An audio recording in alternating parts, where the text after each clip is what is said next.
네, 독해력 66번 설명하도록 하겠습니다. 집단의 구성원과 구성원이 아닌 사람을 구분짓는 경계에 따라 집단을 내집단과 외집단, 이거 사회나 사회탐구 저기 뭐냐 저기 사회 관련 어떤 과목에서 자주 나오는 거죠. 내집단과 외집단, 요거는 내가 어디에서 소속감을 느끼느냐에 따라 달라집니다. 그죠? 그래서 한 개인이 소속되어 동일시하는 집단을 내집단, 이런 개념어들은 논술에서 자주 나옵니다. 그래서 여러분들이 어떤 낯선 개념이 나오면 정확하고 분명하게 이해하는 것이 필요하다. 그래서 최근에 논술 문제는 이런 낯선 개념과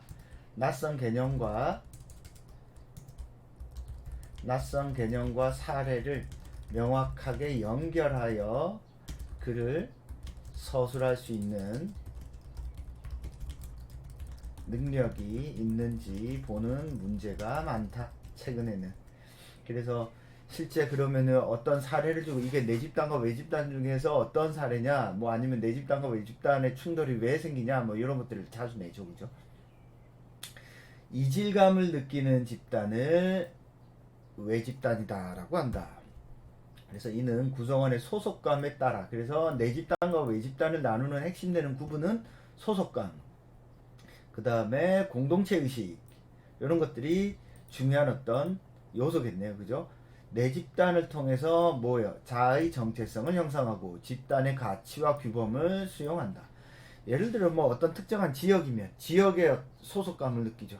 좀 더 큰 범위로는 어떤 국가나 민족의 소속감을 느끼고, 그건 범위가 작으면 작을수록 훨씬 더 소속감을 강하게 느끼겠죠.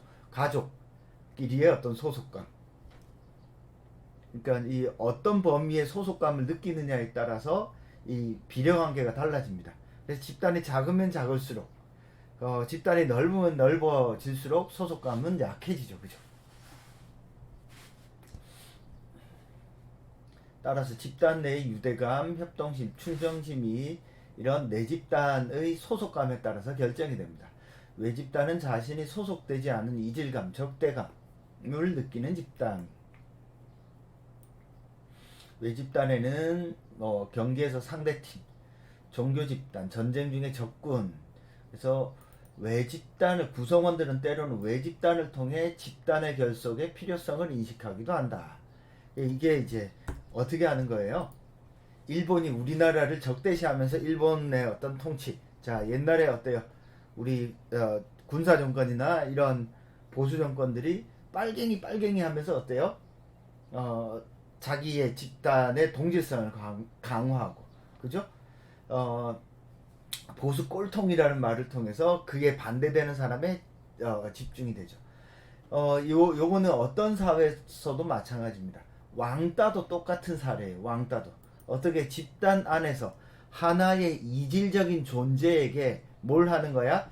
폭력을 집중시킴으로써, 폭력과 어떤 이질성을 집중시킴으로써 걔 말고 다른 사람들은 다 뭘 느껴요? 소속감을 느끼죠. 왕따는 어때? 아싸가 돼버리는 거지.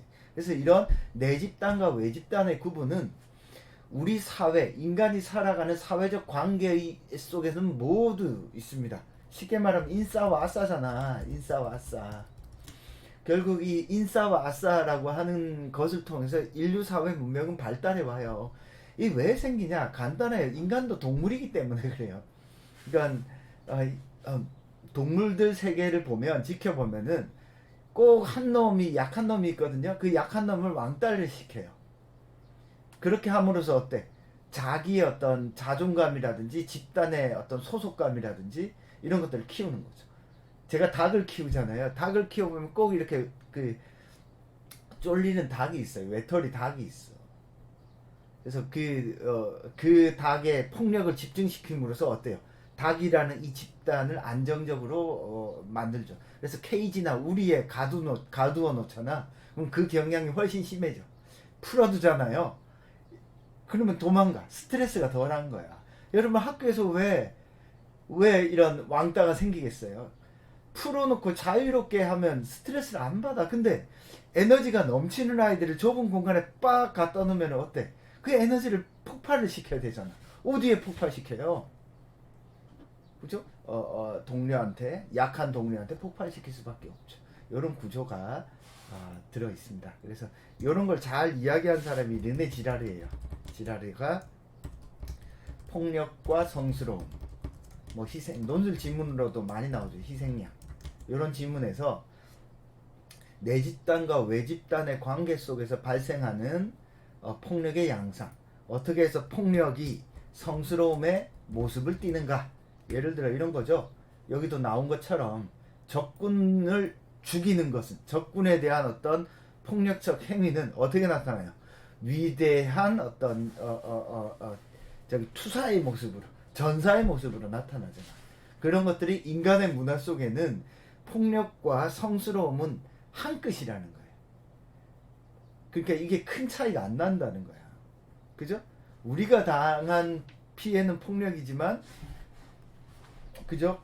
뭔가 우리가 뭔가 열심히 해서 주체적으로 뭔가를 누구를 무찌르렀어. 그러면 어떻게 돼? 이 성스러운 게 되는 거예요.